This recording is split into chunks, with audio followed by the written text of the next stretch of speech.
네, 안녕하십니까. 네, 이제부터 본 학술대회 중심이 되는 주제 발표를 시작을 하도록 하겠습니다. 인사드리겠습니다. 저는 한국사례관리학회 학술분과위원장 이재경이라고 합니다. 네, 아침부터 지금 긴 시간 함께 해주고 계신데요. 오늘 또 그 돌봄이라고 하는 뜻깊은 주제를 가지고 함께 얘기할 수 있게 되어서 대단히 기쁘게 생각을 합니다. 주제 발표에 앞서서 제가 간략하게 오늘 학술 대회 주제에 대해서 말씀을 좀 드리고자 합니다. 학술분과위원장으로 지금 제가 이 자리에 있는데요. 보통 위원장 하면 사회를 보는 사람이라고 생각할 수 있겠지만 사실 학술분과위원장은 이 전체 사례 그 학회의 주제를 기획하고 준비하는 그런 사람이기도 합니다. 그래서 이번 주제를 이제 돌봄으로 준비하는 과정에서 약간의 좀 어려움이 있었습니다. 왜냐하면 지금 이제 돌봄의 시대라는 용어를 좀 쓰고 있긴 하지만 지금 사회복지와 관련된 혹은 이 또 인간의 휴먼 서비스와 관련된 많은 학회들이 돌봄이라고 하는 주제로 많은 학술 행사를 좀 진행을 하고 있습니다. 그래서 사실은 돌봄이 굉장히 많이 돌봄의 홍수 속에서 저희가 이 논의를 좀 해야 되는 그런 상황이 있었습니다. 그러면 그 많은 학회들이 다루고 있는 돌봄은 어떤 주제를 다루고 있는가에 대해서 제가 고민을 좀 많이 했었는데 사실은 돌봄이라고 하는 것에 대한 이슈가 최근에 좀 주로 이제 대두되게 된 것은 돌봄통합지원법이라고 하는 것이 제정이 되고 그것이 시행되는 과정에서 이제 급격하게 논의가 된 부분이 있습니다. 하지만 이 돌봄에 대한 그 본질에 대한 논의가 사실 좀 부족하고 약하지 않았는가? 특히 우리처럼 사회복지 실천 현장에서 사람을 만나야 되는 우리들에겐 그 돌봄의 그 본질적인 의미에 대한 생각이 좀 필요하지 않을까라는 생각을 가지고 이 학술 대회를 준비하게 되었습니다. 오늘 학술 대회는 아마 그 자료집을 보시고 주제에 대한 내용들을 좀 보시면 이미 좀 눈치 빠르신 분들은 눈치를 좀 챘을 수도 있을 것 같습니다.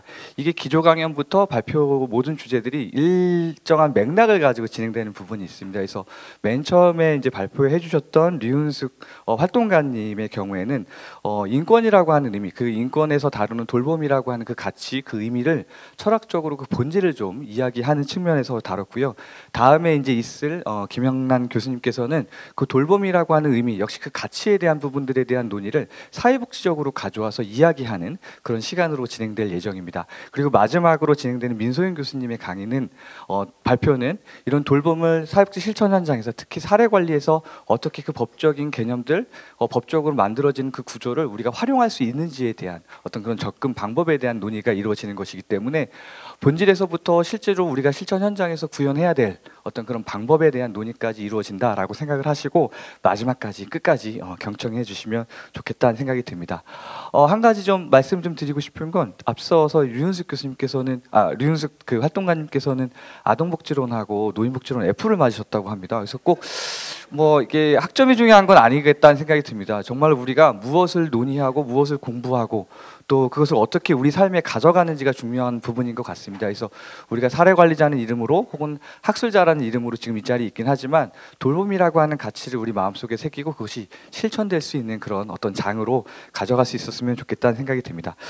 서론이 너무 길었는데요. 그럼 이제부터 본격적인 발표를 요청을 드리도록 하겠습니다. 첫 번째 발표는요. 사회복지 영역에서 좋은 돌봄하기, 성찰적 사회복지 실천과 체제 전환이라는 운동이라는 제목으로 국립목포대학교의 김영란 교수님께서 발표해 주시도록 하겠습니다. 큰 박수로 맞이해 주십시오.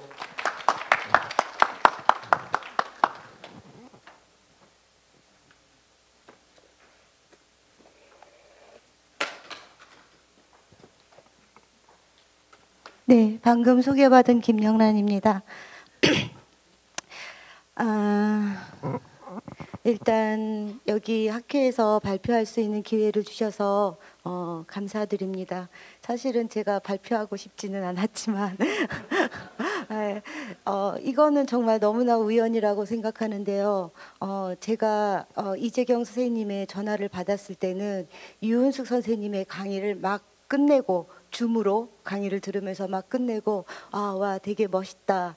사회복지에서 돌봄을 저렇게 생각하고 있었을까라고 하는 생각을 하면서 내가 그것을 한번 정리해 볼 필요가 있겠구나라고 하는데 이재경 선생님이 전화를 하신 거예요. 이거는 진짜 몇 초 차이가 아니게 그래서 저 깜짝 놀랐어요. 그러면서 저한테 돌봄에 대해서 이야기해 주셨으면 좋겠다라고 말했을 때 사실은 전후를 생각하면 하지 말았어야 되는데 갑자기 그 순간 벅차오르면서 제가 해볼 수도 있을 것 같아요 라고 대답을 했습니다. 제가 지금 연구년에 있고 또 얼마 안 있으면 은퇴도 할 것 같고 그래서 나름 개인적인 정리를 하고 싶었는데 이번에 이번 기회를 주셔서 여러 책도 읽고 더 제 생각을 다듬어 보았습니다. 그런데 아직 시간이 좀 부족했던 것 같아요. 제목은 멋있었으나 성찰적 사회복지 실천과 체제 전환 운동에 대해서는 실은 많이 다루지를 못했습니다. 그러나 제 이야기의 기본은 우리가 이걸 해야 되겠다 사회복지에서 이 얘기를 하고 싶은 것이고요. 또 사례 관리라고 하는 차원에서 얘기하자 보면 사실은 저는 사례 관리하고는 다소 무관한 사람입니다.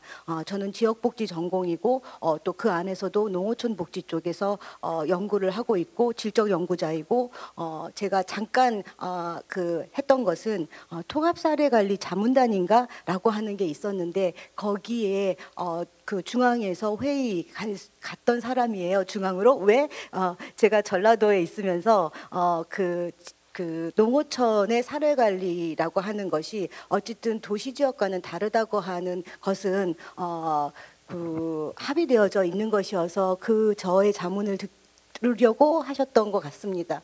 그거 외에는 제가 사례 관리하고는 사실은 많이 무관한데 그렇지만 전체적으로 사회복지 실천에서 어떻게 우리가 돌봄을 고민하고 또 지향해야 될지에 대한 내용으로 오늘 강의 이야기를 해볼 수 있겠다고 생각했고요. 말씀드린 것처럼 유은숙 선생님의 강의와 책들을 모두 지금 제가 팔로우하고 있기 때문에 일부의 내용들이 중첩될 수 있지만 선생님이 또 말씀하시는 것과 사회복지로 한 40년은 공부한 사람이 이야기하는 것과 약간 다를 수 있어서 그거 차이를 좀 느끼시면서 들으셨으면 좋겠습니다. 또 한 가지 강의 전에 드리고 싶은 문제는 뭐냐면 이게 지금 자료가 너무 많았잖아요. 원고가요. 그것을 이제 40분에 어떻게 해야 될까를 굉장히 고민하면서 지금 PPT를 했는데 제가 이 PPT에 2분씩만 소요해야지 되는 지금 상황이라서 제가 아주 잘해 보겠습니다. 예. 글에 있는 것처럼 2020년 3월 11일 그리고 23년 5월 5일 이렇게 적어놨는데 이 시기가 HW에서 세계보건기구에서 팬데믹이라고 하는 것을 선언했고 그 다음에 해제했고 이 기간입니다. 거의 3년 동안 정도 우리가 이런 상황에 처해 있었는데요. 결과적으로 이 상황을 돌봄에서 끄집어낼 수밖에 없는 것이 실제로 그 시기에 우리에게 어려움을 주었던 건 물론 바이러스이기도 하지만 어떻게 돌보지? 내가 왜 저 돌봄을 할 수 없지? 혹은 하지 않아도 되는 사람은 또 누구지? 뭐 등등의 되게 돌봄에 대한 고민이 많아졌던 시기였고 그러다 보니까 굉장히 아이러니하게도 우리의 삶이 우리의 관계가 실은 돌봄으로 채워져 있었구나라고 하는 생각을 하게 된 거죠. 그래서 돌봄을 받을 수 없고 또 돌봄을 줄 수 없는 것이 돌봄을 중요하게 아주 명징하게 그 중요한 삶의 요소로서 생각하게 만들었는데 그럼에도 불구하고 실은 그 삶의 요소들 중요한 요소들이 속수무책으로 이루어지지 못하는 것도 또한 발견하게 됩니다. 이때에 실은 이제 더 케어 컬렉티브라고 하는 돌봄 선언이라고 하는 책을 쓰신 분들이 굉장히 놀랍게 드러난 거죠. 왜 그랬냐 하면 우리가 돌봄에 무관심했기 때문에 그렇다. 그러니까 지금 우리에게 당면한 것은 바이러스가 아니라 무관심했던 우리들의 삶이다. 라는 얘기를 하는 것이에요. 그렇다면 우리는 무엇에 관심을 가졌던 걸까? 성장, 성공, 승리? 예. 그래서 결국 등수, 평수 다 나갔고 더 큰 것에 대한 관심이 더 많아졌고요. 결국은 더 크다는 것은 중요한 것은 내가 갖고 있는 것에서 더 큰 것이라기보다 저 사람이 갖고 있는 것보다 더 큰 것을 해야 되고 더 좋은 것을 해야 되고 결국 그러면서 내가 아니라 상대, 그러니까 내 삶에 내가 있는 것이 아니라 다른 사람이 나를 점령하게 되는 그러한 상태에 놓이다 보니 실제로 멘붕이 자기 삶에 대한 멘붕이 오게 되는 거죠. 그런 것은 아마 여러분들이 많은 강의나 많은 책에서 읽어 보셨을 것 같고요. 어쨌든 더 컬렉티브의 돌봄선을 조금 더 들어가 보면 결국은 우리는 가난하고 취약한 이를 돌보는 것도 실패했다. 예. 그것의 이유는 삶의 핵심 원리를 신자유주의적 자본주의 원칙에 두었기 때문에 그렇다라고 하는 말을 하면서 계속 그런 류의 좀 분석을 하고 있고, 결과적으로 이들이 선언한 건 뭐냐면은 수익 창출을 삶의 핵심 원리로 삼지 말고 돌봄을 삶의 핵심 원리로 삼아보자. 그러면 어떻게 세상이 변할 수 있을까에 대한 아까 유은석 선생님이 말하신 상상력이죠. 그거를 지금 제시한 것이 바로 이 책이었다고 볼 수 있습니다. 그런데 이 책보다 저가 사회복지를 하는 의미에서 더 저를 충격적으로 만든 책은 바로 이 레디컬 헬프입니다. 이것은 이미 여러 군데에서 말씀을 하시고 있기 때문에 여러분들께서도 이미 읽어보셨을 거라고 생각이 드는데요. 더군다나 이 책의 부제는 돌봄과 복지 제도의 근본적 전환이라고 되어 있습니다. 그래서 사실 우리가 이렇게 열심히 사회복지 현장에서 일을 하고 있는데 우리의 복지기관들은 돌봄을 제공할 수가 없다. 무엇이 필요한지에 대한 온정을 갖고 인간적으로 고민하기를 시작할 수 있는 언어조차도 없다. 그런데 저는 연구자로서 저 언어조차에 꽂혔던 거예요. 우리가 언어가 없다고? 이 언어가 없다는 말은 다시 얘기하면 무슨 말인가? 사고의 틀이 없다. 개념이 없다. 뭐라고 어떤 것을 개념화하지 못하고 있다. 그렇다면 그것이 개념이 안 되면은 실천의 당위라든지 실천의 방향은 어떻게 우리가 알 수 있는 것이지? 그리고 어떻게 합의할 수 있는 것이지? 서로가 하는 일들에 대해서 이런 생각이 드는 거죠. 결국 그것이 다 이루어지지 않는다면 우리에게는 되게 되게 뭐라 그러죠? 속상하고 비극적인 얘기지만 우리는 그래서 전문성이 없다. 라고 얘기할 수도 있지 않을까? 사회복지에서 굉장히 많이 말씀하시는 것이 전문가 또 전문가주의 이런 것인데 과연 우리가 전문적이라고 얘기할 수 있을까라고 하면서 그렇다면 우리는 여태까지 무슨 일을 한 거지? 라고 저는 생각해 봤어요. 결국 우리가 했던 일은 그렇다면 정부의 관료들이 제시한 시범사업, 정부에서 결정한 평가 지표 이것을 따라갔던 것을 한 것인가? 그러면 그것은 어떤 짜여진 틀에 의해서 조종당하는 실천을 우리가 해왔다는 것인가? 제가 지금 말을 빨리 해야 되기도 해서 사실 뭐랄까요? 정말 좋은 말로 부드럽게 잘 고르지 못하는 것을 용서해 주시고요. 제가 지금 하는 것의 한 3분의 1은 이렇게 해서 제 마음은 아닌데요.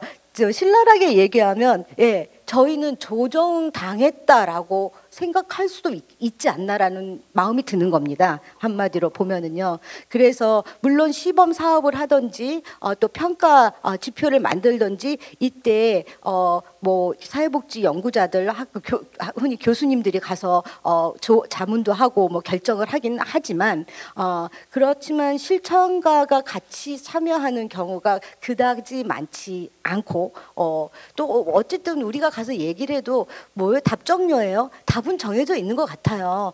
효율성을 중시하고 성과를 중시하고 빠르게 돈을 들여서 빠르게 결과를 보는 쪽으로 결정되는 거 아닌가 싶거든요. 그래서 결국 여기서부터 우리가 좀 더 생각해 보자라고 글을 써봤고요. 그런데 이제 그렇다면 오늘의 학회의 주제인 의료, 요양 등 지역 돌봄의 통합 지원에 관한 법률, 우리가 약칭으로는 돌봄 통합 지원법이라고 하는데요. 이 제 글에 나와 있지만 저는 사실 아직 이거 잘 모르겠어요. 그런데 민소영 선생님께서 다음에 말씀해 주실 수 있지 않을까 싶어요. 도대체 왜 지역 돌봄에서 지역은 또 빠지고 또 지역 통합 돌봄에서 또 통합은 통합 지원으로 가고 뭐가 이렇게 글이 돌고 있는가. 사실은 고민할 언어조차도 없지만 언어를 안다 해도 이제는 모든 언어가 혼동스러운 시대에 있는 겁니다. 그래서 이 부분이 이 법률에 대한 비판이 많이 있지만 그럼에도 불구하고 3월에 시행을 해야 되는 상황에 있고요. 그래서 이 법과 관련해서 어떤 비판들이 있는지를 쭉 살펴보았는데 크게는 세 가지를 제가 생각할 수 골라봤어요.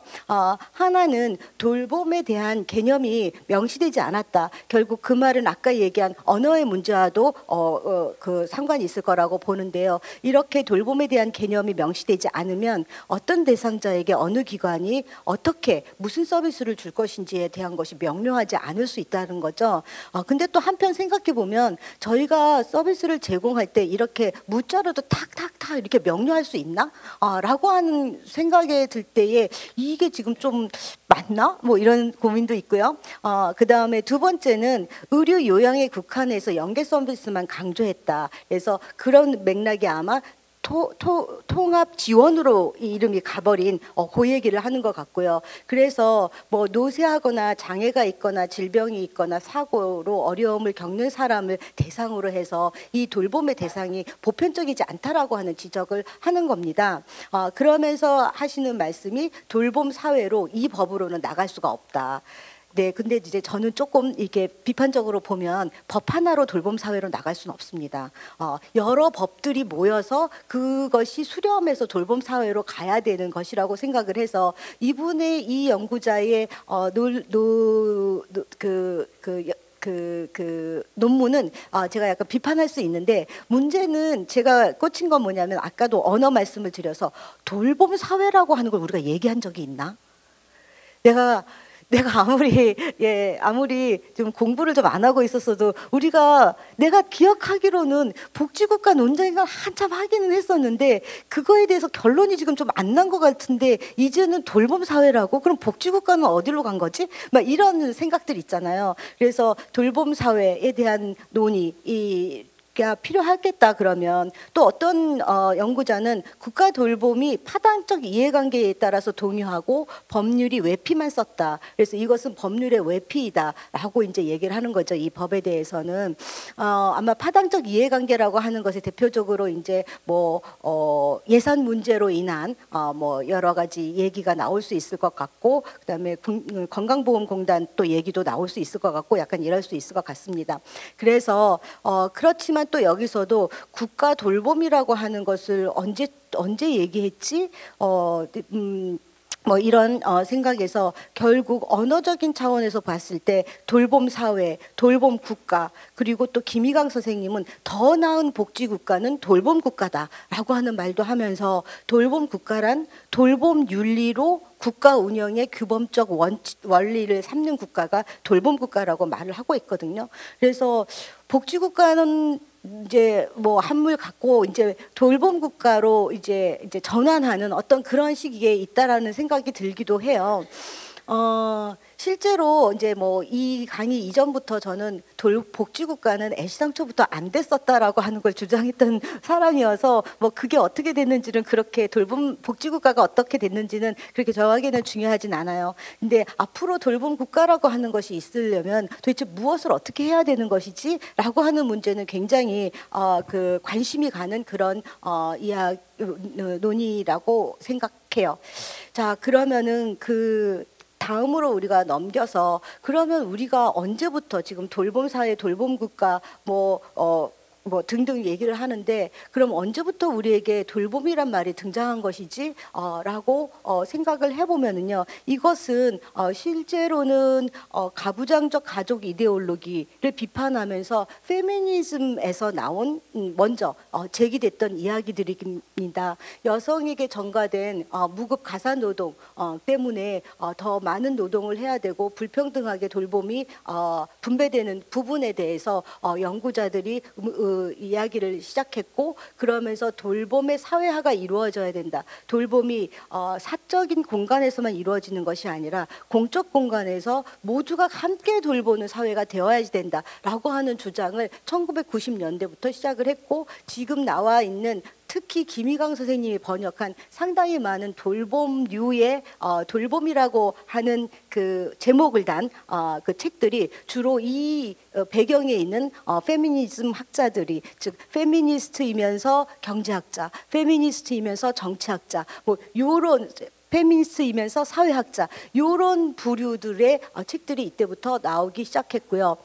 사회복지 영역에서 돌봄이 전면적으로 등장한 것은 저는 2018년 지역사회 통합돌봄 선도사업을 시작하면서 돌봄이라고 하는 말을 쓰면서부터였다고 생각을 하는데, 박광준 선생님 책에는 노인 장기 요양보험 제도 도입할 때 2008년부터 우리 한국에 돌봄이란 말이 나오지 않았는가라고 말씀하시더라고요. 그런데 서비스들 내용에서 돌봄 서비스에 해당하는 것은 있지만 그것을 돌봄이라고 지칭하지는 않았어요. 그래서 저는 돌봄이라고 하는 언어로, 개념으로 보면은 이게 아닌가? 지역사회 통합돌봄 선도사업이 아니었을까라고 생각을 합니다. 그때 커뮤니티 케어라고 하는 말을 또 같이 쓰면서 케어와 돌봄이 이제 나오게 되는 것이죠.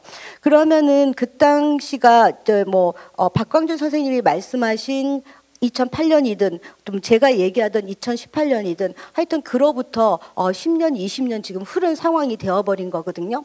그동안에 핵가족에서 가족 내 돌봄 부담이 상승하거나 이거 다 아시는 얘기죠. 그래서 결국에는 간병살인, 아까 얘기한 무시무시한 저런 얘기가 나왔고, 그러다 보니까 사람들은 내 한 몸 잘 간수하자라고 하는 주의라고는 할까요? 1인 가구 생활자가 된다거나 아니면 아예 무자녀 부부를 한다거나, 그래서 결국 이것은 되게 악순환적이라고 생각이 들어요. 돌봄이 가장 많이 필요할 때 돌봄을 아예 하지도 않고 받지도 않겠다라는 태도를 취하면서 결국에 가서는 많은 사람들이 더 많이 돌봄이 필요한 사회가 되어버린 것이죠. 그러면서 선생님 이재경 선생님께서도 지금 이 돌봄, 여러 학교에서도 돌봄 얘기를 하고 돌봄이 대유행이 되었다라고 말씀하신 것처럼요. 제가 봤을 땐 이런 현상이라고 생각을 해요. 뭐냐 하면은 복지는 좀 먼 거예요. 제도로서의 복지는. 그리고 실제로 그러니까는 우리가 아직 복지가 보편적 복지가 아니라는 거죠. 그러다 보니까 제도의 복지는 멀고, 그리고 제도의 복지는 사실은 내 것이 되면 안 돼요. 이것은 복지 스티그마, 내가 복지 수혜자가 된다는 것은 어떤 스티그마를 받는 것이기 때문에 멀기도 하면서 내 것은 되지 말아야 돼. 하지만 돌봄은 매우 가까운 일상의 얘기고, 그리고 실제로 보니까 계속 돌봄 이렇게 하면서 또 코로나까지 겹치면서 결과적으로 돌봄은 우리들의 일이다. 내 부모도 돌봐야 되고 내 자녀도 돌봐야 되고, 이러한 맥락에서 우리는 복지라는 말을 쓰기보다는 돌봄이라고 하는 말을 쓰기를 더 좋아하고, 어쩌면은 우리가 이제 복지를 약간 돌봄이라고 하는 걸로 조금 더 확장하면 전에 복지국가 얘기할 때 우리가 그런 얘기를 했거든요. 친복지 연맹을 만들어야 된다. 친복지 동맹. 그러니까 복지를 반대하는 사람들이 많으니까 결국은 복지를 더 많이 옹호하게 만들어야지 복지가 잘 될 수 있다, 혹은 복지국가가 될 수 있다라고 얘기한 것처럼, 지금은 그러면은 복지 동맹이라기보다는 돌봄이라고 하는 것으로 복지를 좀 더 완화하게 표현해도 되는 것인가? 복지의 확장성을 돌봄으로 가져와도 되는 건가?라고 하는 생각을 해보는 겁니다. 또 다시 자꾸 얘기하면서 이게 또 한 가지 더 보태고 싶은 건요. 지금 제가 얘기하는 것은 제 머릿속에 사실 완전 결정난 상황이 아니고 지금 한마디로 쉽게 얘기하면 제 생각을 던져보는 거예요. 그래서 여러분들도 같이 고민해 주셨으면 좋겠어요. 저도 지금 공부하고 있어서 함께 하자는 맥락에서 저는 이런 생각이 든다, 이런 말씀을 드린 거고요. 여기서 말했으면 좋았을 텐데, 그래서 이 학회 발표를 앞두고 제 생각을 좀 정리해 보려고 이 책들은 다 읽은 거고 나머지 한 40편, 50편 정도의 논문을 한번 쭉 봐보았어요. 그래서 제가 지금부터 하려고 하는 얘기는 요 4개의 책에 근간해서 얘기가 이어질 것 같습니다. 이어집니다. 첫 번째 주제는 뭐냐면요, 돌봄과 케어가 다른가. 돌봄과 케어가 다른가에 대한 입장은 실은 왜 나오게 됐냐면 전 생각도 못했죠. 그런데 박광준 선생님이 돌봄과 케어의 철학이라고 하는 책을 쓰신 거예요. 그리고 2025년에 나왔어요. 근데 그 책이 나왔을 때 저는 너무나 반가웠습니다. 저는 사실은 4, 5년 전부터 페미니즘에서 얘기하는 돌봄을 따라다녔었거든요. 그들이 무슨 얘기를 하고 하는가를 보면서. 그래서 실은 그러면서 김희강 선생님하고 나상원 선생님하고 번역한 책들 있잖아요. 돌봄 민주주의, 돌봄 윤리, 사랑과 노동, 그다음에 정의의 심장이라고 하는 또 돌봄에 대한 책이 있어요. 그러다가 김희강 선생님이 돌봄 민주국가라고 하는 책을 쓰게 되시거든요. 근데 김희강 선생님은 책을 읽으면서 또 해제들을 보면서 약간 좀 왜 이렇게 확 와닿지 않지라고 생각해봤는데, 예, 행정학을 하셔서 와닿지 않나?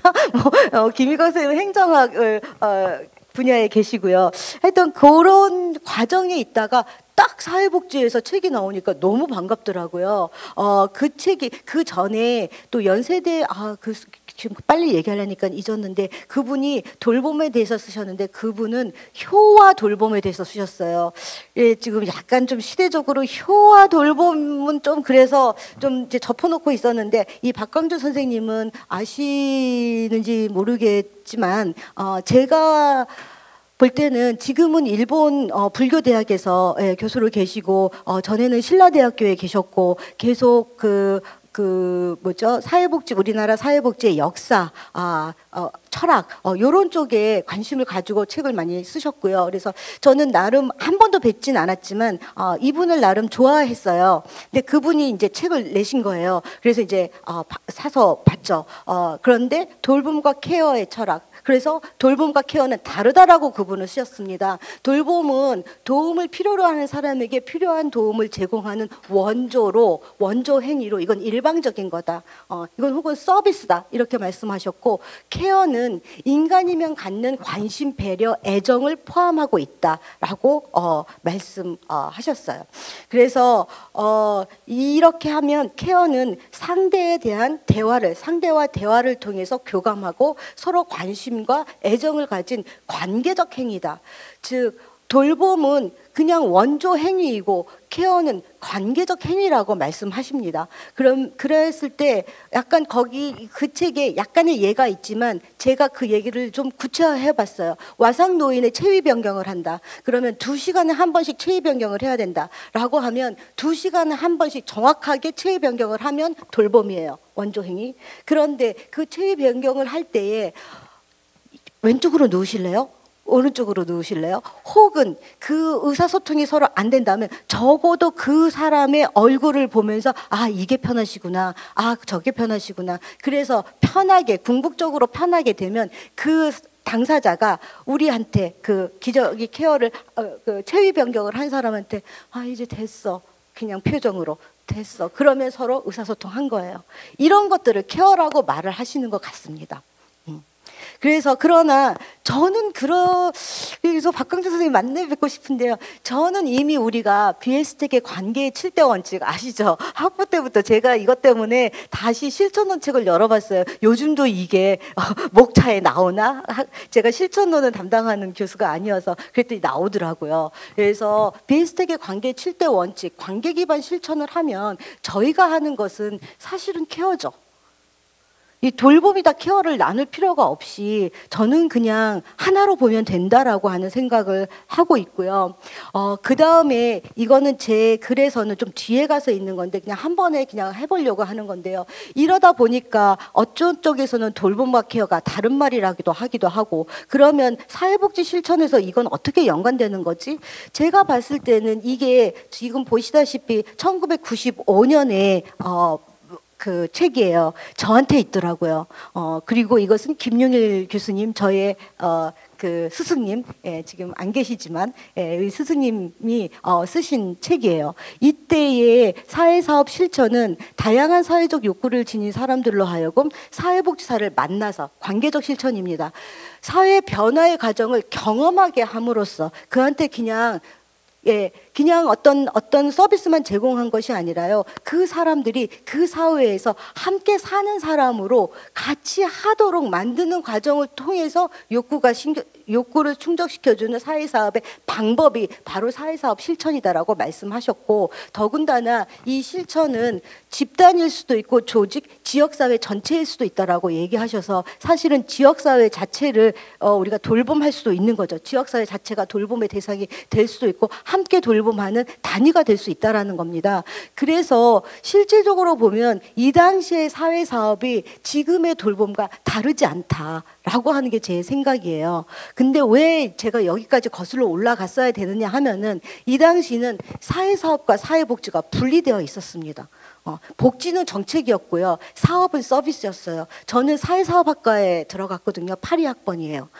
그런데 그래서 95년도까지도 사회사업 실천이라고 해서 이게 나온 거예요, 책이. 그러니까 지금 저희가 이 사회복지가 저제도화되고 단단해지고 그러면서 서비스는 상품화되고 사업화되고 하면서 이 본질들이 다 좀 흐트러지면서 우리가 헷갈리는 거 아닌가? 그래서 뭐 다른 저의 같이 공부하는 조미영 선생님하고도 항상 얘기하지만 우리가 옛날 본질로 돌아가면 헷갈릴 게 하나도 없어. 그런데 20년, 30년 넘어오면서 사회복지가 너무 변한 거야 라고 하는 얘기를 하는 겁니다. 그래서 사실은 돌봄이다. 우리가 하는 일들이 돌봄이었다라고 하는 것을 좀 강조하고 싶고요. 두 번째, 이제는 케어는 좋은 것인가? 이거 아까 유은숙 선생님이 말씀하신 부분과 같은데요. 큐라에서 온 케어라고 하는 말은 이중적인 의미가 있다. 이거는 부담과 배려라는 말이 동시에 있고, 이것은 하나의 그러니까 케어는 좋다고만 볼 수 없는 거죠.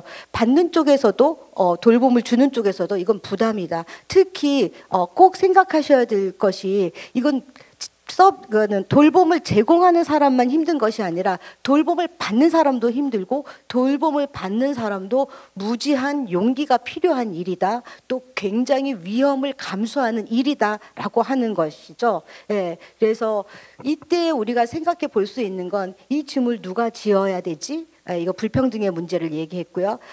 이 짐에 대한 보상을 어떻게 해야 되지 하는 문제, 또 짐을 어떻게 공평하게 나눠야 되지, 이런 얘기들을 하기 때문에 돌봄이 돌봄 정의라고 저스티스라고 하는 쪽으로 가게 되는 것이 거죠. 그래서 우리가 하는 사회복지 실천 혹은 특히 사례관리에서 보자면 요거는 조금 좀 거리가 있는 이야기일 수도 있지만 이 맥락까지도 고려를 해야 되지 않을까 생각하고요. 그 다음에 또 다른 이제 주제는 뭐냐면 돌봄이 뭔가 윤리 도덕 정의들에 속한 가치인가 아니면 태도 행위 노동을 포괄하는 실천인가, 이거 물어보나 마나잖아요 사실은요. 그런데 부류들이 책을 보면 이 가치에 대해서 쭉 이야기하는 책이 있는가 하면 또 실천에 대해서 쭉 얘기하는 책이 있지만 실제로는 이 둘은 뗄래야 뗄 수가 없다. 그래서 돌봄은 가치이면서 실천이다. 그 가치를 우리가 지향하는 가치를 노동으로서 행위로서 실천하는 일이 그 돌봄이다라고 할 수 있고요.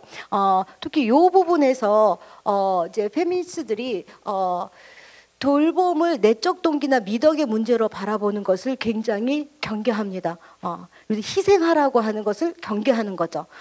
그렇게 하면 이런 시각은 돌봄을 노동으로 보는 것을 그런 시각을 놓칠 수 있다. 돌봄을 노동으로 안 보면 그 노동에 대한 대가 혹은 노동의 그 가치를 평가할 수가 없어서 결국 계속적으로 무가 노동으로 갈 수밖에 없거든요. 그러니까 이게 노동의 가치를 분명히 부각해야 된다. 그렇지만 또한 돌봄이 단순히 노동은 아니지 않느냐. 그래서 여기 돌봄은 노동, 내적 동기, 가치 그리고 그것 이상의 것을 언급할 수 있어야 된다라고 하는 얘기가 이제 버지니아 헬즈라고 하는 그 돌봄 윤리학자가 말을 했습니다. 그렇게 보면은 저희가 쭉 갔는데요. 결국 그 이상의 거가 뭐지?라고 하는 게 관계라고 하는 겁니다. 관계. 그래서 그 관계 돌봄이 서로의 존엄함을 확인하는 관계, 서로가 존엄하다는 것을 확인하는 관계, 그러면서 그 관계를 통해서 풍요롭게 만들어가는 과정, 그리고 그 관계에 따라서 그 돌봄의 가치가 계속 재구성되면서 결국에는 좋은 관계에서 완성되는 것. 돌봄의 가치는 좋은 관계에서 완성된다는 것을 주장하고 있고요. 그런 부분은 정말 저희가 계속 사회복지가 관계 기반 실천이라고 하는데 그 바탕을 두고 있어서 되게 이것은 이런 얘기는 여러분들이 굉장히 이해하기는 쉬우실 거라고 생각이 들어요. 실천하기는 쉽지 않지만요. 자. 우에노 지즈코라고 하신 우에노 지즈코 사회학자 돌봄 행위를 논의할 때 고려해야 할 두 가지 요소가 있다 하시고요. 그분의 그 돌봄의 사회학이라고 하는 책이 있죠. 900페이지에 달합니다. 근데 그 900페이지에 달한 책에 이 두 가지가 항상 바탕을 하고 있어요. 나는 어떻게 당신의 말을 이렇게 일괄되게 쓸 수 있는가가 놀라울 따름인 책이었는데요. 그분이 일괄되게 주장하는 건 바로 이 두 가지예요. 관계의 비대칭성하고 맥락 의존성이라고 하는 겁니다. 관계의 비대칭성이라고 하는 것은 돌봄 제공자는 피돌봄자 즉 이용자에 비해서 더 많은 시간과 자원을 투입해서 정서적으로도 더 큰 부담을 지게 되는 구조적 불평등이 있다. 보통 이것이 페미니스트들이 얘기할 때는 여성이라고 얘기를 하거든요.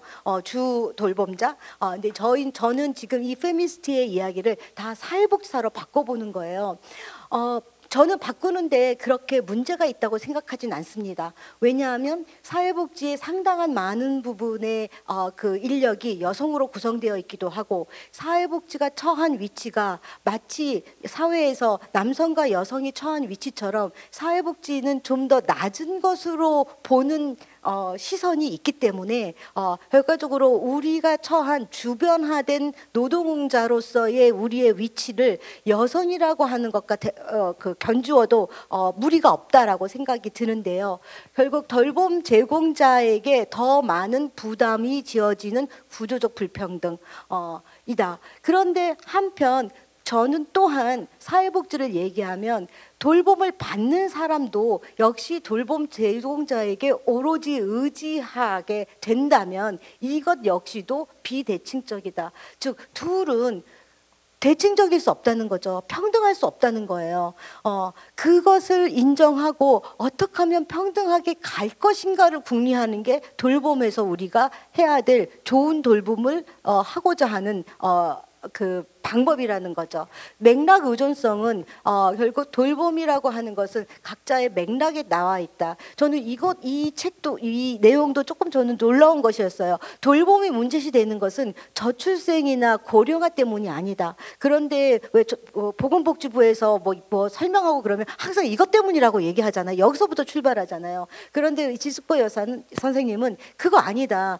공적 영역에서 배제된 사적 행위가 사회 문제가 되면서부터 이건 어떤 조건에서 돌봄을 하자는 게 이게 문제적인 것이다 라고 얘기를 하는 것이에요. 즉 다시 얘기하면 어르신들이 오래 사는 것, 그 다음에 여성들이 내가 좀 내 인생을 위해서 아기 안 낳는 것, 이거를 왜 문제시하는 거죠. 도대체 문제가 되는 것은 결국 우리가 돌보고자 하는데도 못 돌보게 만드는 사회적 맥락, 모성을 발휘하고 싶어. 나 정말 모성을 발휘하고 싶어. 그렇지만 모성을 발휘할 수 없게 만드는 직장의 일, 이게 문제이지 나의 모성이 문제인가?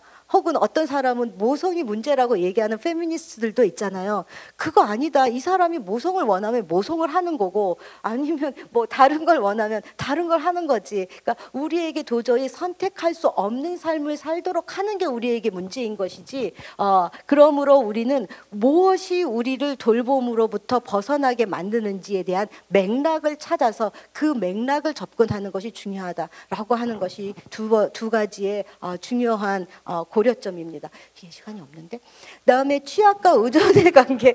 취약과 의존의 관계는 아까 선생님이 말씀하셨으니까요. 자, 인간 존재가 원래 어쨌든 필연적으로 취약하다. 언젠가는 꼭 죽고 누구나 다 그렇다. 이렇게 하면 저는 그런 생각이 드는 거예요. 그래, 인간이 취약한 존재라면 그건 디폴트잖아요. 모두가 그렇잖아요. 그럼 이제 취약하자는 얘기는 그만하자. 그러면 취약하니까 어떻게 해야지 되는데, 그래서 돌보자는 얘기를 하는 것이고 서로 의존하는 게 맞다라고 얘기를 하는 거 아니겠습니까? 그래서 의존에 좀 더 얘기를 더 하고 싶은 거죠. 그런데 한편 제가 덜 철학적인 사람이어서 이게 궁금했어요. 혹시 우리가 취약하기 때문에 서로 의존하는 것이 아니라 의존하는 것도 우리의 본성이 아닐까? 취약성도, 본성이라는 게 하나만 있을 필요는 없잖아요. 취약한 건 또 인간의 본성이지만 의존하는 것도 우리가 타고난 본성은 아닐까라고 하는 생각을 하는 것이고요. 약간 제 생각이 지금 거의 맞아떨어지고 있는 것 같은 느낌이 듭니다.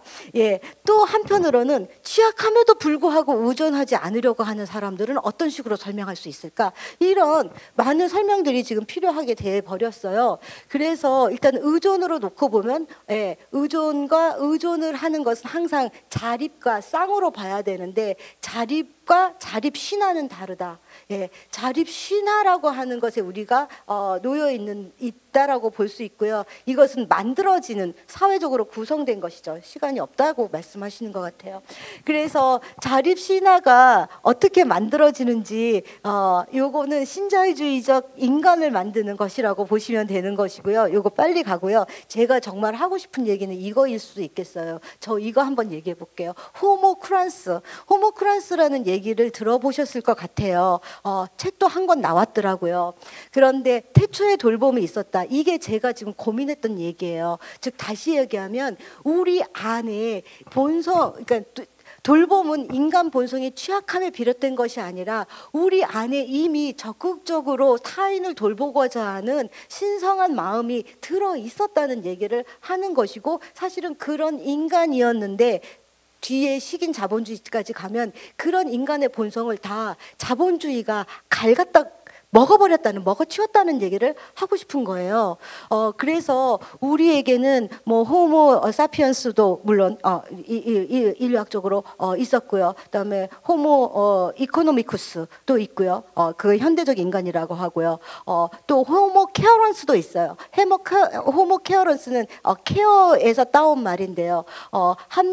그런데 그거 말고 그와 다른 존재인 호모 크란스라고 하는 것을 얘기하고, 돌봄을 주고받는 존재, 주고받음으로써 존재하는 어떤 인간상이 있다라고 하고, 그 인간상으로 우리가 가야 된다라고 하는 얘기를 하는 거고요. 그러면서 제가 이 글을 읽고 되게 놀랐던 적이 있었거든요.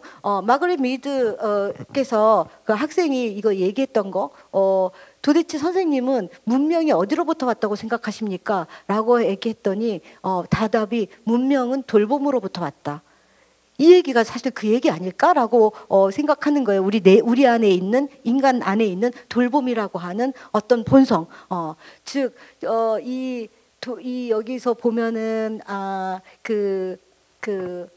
다리 부러진 원시인이 다리가 고쳐진 그걸 보게 되는 거잖아요. 이 다리를 그런 것은 결국은 누군가가 대퇴고를 치료해 줬다는 얘기다. 그래서 회복할 때까지 돌봤다는 증거다. 이렇게 서로 돌봤기 때문에 인류가 생존한 거고 지금 우리가 된 거거든요. 결국 그래서 어려움 속에서도 누군가를 돕는 데서부터 문명은 시작된다라고 이 마가렛 미드 선생님이 말씀하신 것이 우리가 좀 더 이렇게 따라가 봐야 될 부분이 아닌가라고 하는 거죠. 그래서 좋은 돌봄, 많이 시간이 없나요? 몇 시에 끝나는? 네, 그래서 이제 좋은 돌봄이라고 하는 것을 본다면 이것도 역시 좋은 돌봄이라고 하는 게 딱딱딱 이렇게 리스트가 있는 것이 아니라 결국은 어떤 맥락에서 좋은 돌봄이 될 것인가의 문제거든요. 맥락 의존성으로 보면 이용자와 제공자가 하나 연결된 하나가 될 때 아까 또 그런 얘기는 있었고요. 그런데 이 연결된 하나가 된다는 것은 무엇인가? 박광준 선생님은 그것은 공감할 때이다라고 말씀하셨어요. 서로 엠파티라고 우리가 수업에서 다 배운 거예요. 그런데 되게 어렵거든요. 저는 그래서 이거 되게 어려운데 어떻게 내가 이 사람의 마음을 이해해서 무엇을 할 수 있지? 그래서 그것을 조금 더 현실적으로 하는 것이 서가 아닐까? 이거 공자의 말씀이에요. 이게 같을 여자에다가 마음 신자인데 우리가 서로 마음이 같다라고 하는 뜻인데 마음을 같이 맞추기는 너무 힘들어요. 그렇지만 조금 더 쉬운 건 뭐냐면 내가 하기 싫은 것은 그가 하도록 하지 않는 것. 그럼 내가 하기 싫은 거 너무 잘 알잖아요. 그러니까 좋아하는 것은 많을 수 있지만 싫어하는 것은 되게 보편적일 수 있다라는 그런 생각이 있는 거죠. 그래서 기저귀 케어, 내가 가림막 없이 기저귀 케어하는 것이 상상했을 때 나 너무 싫어라고 하면 그렇게 하지 말았어야죠. 상대에게. 그래서 내가 싫은 것만 잘 따라가면 존엄한 케어를 할 수 있다는 거죠. 역시 나는 존엄을 보장받고 싶은 인간이니까.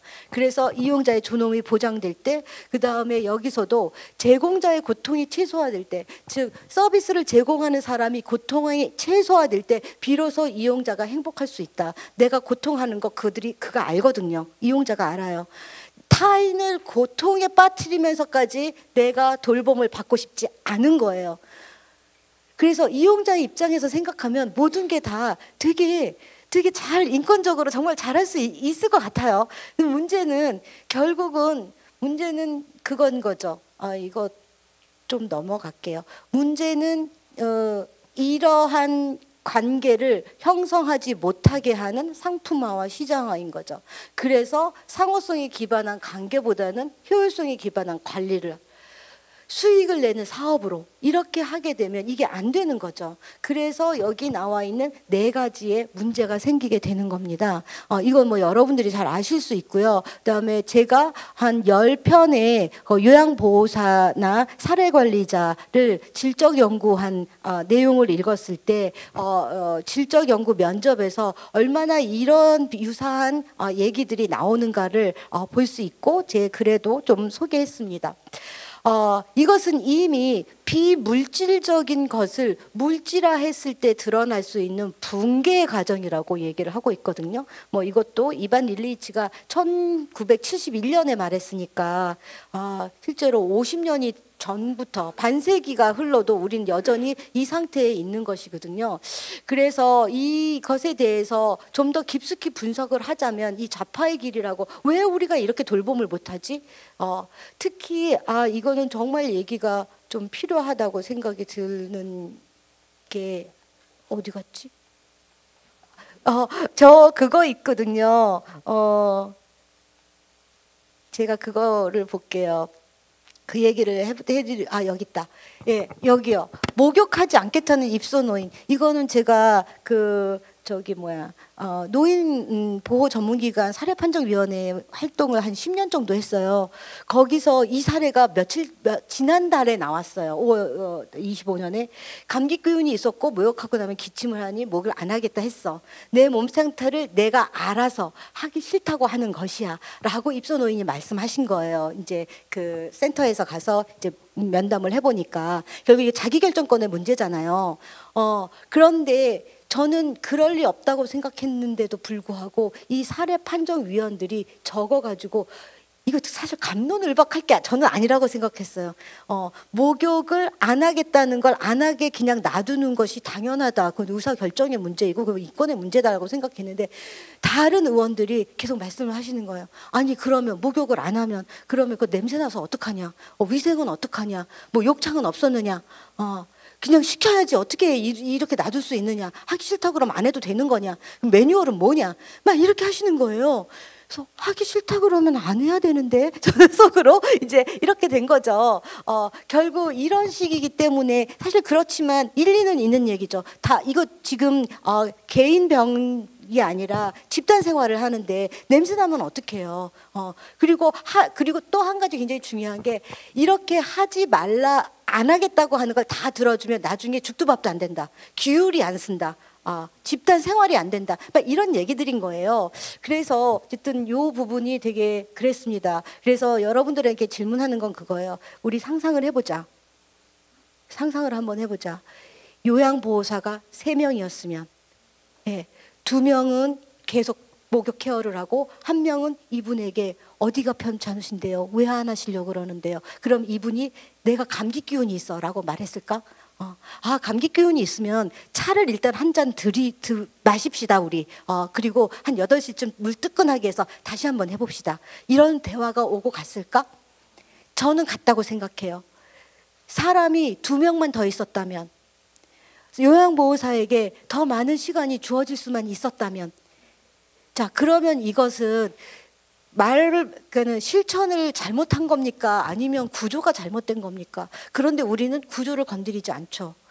그리고 나는 제가 여기다 또 가져오지 못했지만 그때 내가 이 얘기도 해야 되겠구나. 지금 이 기관에 그 자료가 왔어요. 그 뭐라 그러지? 그 증거 자료들 뭐 이런 거죠. 그래서 목욕 케어를 했냐 안 했냐. 목욕 케어를 했느냐 안 했냐는 했냐 안 했느냐만 표시되어 있어요. 한 장에 했냐 안 했냐만 표시되어 있는 것을 사례 관리 혹은 이걸 관리라고 할 수 있을까? 이 목욕에서 어떤 상황이 벌어졌는지 글을 한 줄도 쓸 수 없게 만들어진 문서는 도대체 무엇을 의미하는가 하는 거죠. 우리는 그런 틀에서 지금 일을 하고 있는 것이고, 아마 지금 여기 뭐 우리 사례 관리하시는 분들도 그렇게 요양보호를 하는 분들을 사례 관리하거나 당신도 그렇게 어떤 사례들을 생각하는 쪽으로 관리가 이루어지는 거라는 거죠. 그래서 그런 부분에서 제가 여기로 넘어간 거예요. 그 얘기를 하려고 그러는 거예요. 구조가 달라져야지만 이것을 바꿀 수 있다라고 하는 얘기를 하는 겁니다. 그리고 우리가 왜 이런 노동을 할 수밖에 없었는가에 대해서 결국 이런 메커니즘, 결국은 돌봄은 불안정하게 갈 수밖에 없었다라고 하는 메커니즘을 말을 하는 것이고요. 그렇게 됨으로 우리가 해야 될 것은 뭐냐? 오직 더 커다란 대안. 여기서 오직 더에 강조를 한 거는 뭐냐 하면은 자본주의보다 더 커다란 것을 하든지, 아니면 시장주의보다 더 커다란 것을 하든지 그에 맞추면 우리는 아무것도 할 수가 없다라고 하는 말씀을 드리는 것이고요.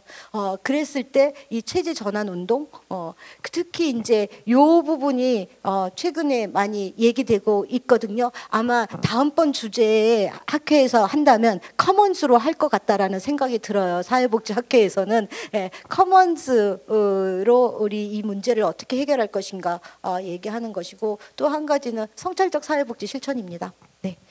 결국은 우리가 자신이 제공한 서비스가 어떻게 좋거나 나쁜지를 알아차리는 것도 필요하다.